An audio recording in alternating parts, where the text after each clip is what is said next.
నమస్తే అండి. నా పేరు డాక్టర్ జె సుభాష్ చక్రవర్తి, కన్సల్టెంట్ పీడియాట్రిషియన్, శ్రీశ్రీ హోలిస్టిక్ హాస్పిటల్లో కొండాపూర్లో వర్క్ చేస్తున్నాను. స్కార్లెట్ ఫీవర్ అనేది ఒక బ్యాక్టీరియల్ ఇన్ఫెక్షన్. ఇది ఒకరికి మెయిన్లీ డ్రాప్లెట్ స్ప్రెడ్ ద్వారా వస్తుంది. తుమ్మిన, దగ్గిన ఒకరి నుంచి ఒకరికి వస్తుంది.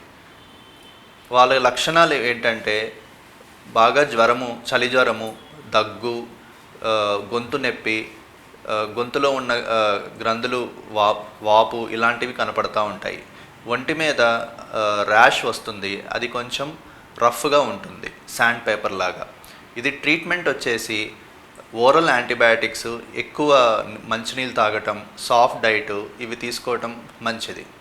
యాంటీబయాటిక్ ఒకవేళ ఉపయోగించకపోయినట్లయితే ఒకరికి 2 వారాల వరకు ఇది స్ప్రెడ్ అవుతుంది. అలా కాకుండా కాంప్లికేషన్స్ లైక్ నిమోనియా, మెనింజైటిస్ అంటే లంగ్ ఇన్ఫెక్షన్స్ కానీ, మెదడు వాపు కానీ, సైనసైటిస్లు కానీ ఇలా వచ్చే అవకాశం ఉంటుంది. ఒకరి నుంచి స్ప్రెడ్ అరికట్టడానికి మల్టిపుల్ టైమ్స్ అంటే తరచుగా హ్యాండ్ వాష్ చేసుకోగలిగితే ఇది అరికట్టవచ్చు. ఎవరికైనా ఇంట్లో స్కార్లెట్ ఫీవర్ ఉంటే కనుక తుమ్మినప్పుడు, దగ్గినప్పుడు చెయ్యి అడ్డం పెట్టుకోవటం, మాస్క్ పెట్టుకోవటం, తర్వాత ఒకళ్ళు తిన్న ప్లేట్స్లో ఒకళ్ళు తినకపోవటం, ఒకళ్ళు షేర్ చేసుకున్న రూమ్లో ఇంకొకరు షేర్ చేసుకోకపోవటం మంచిది.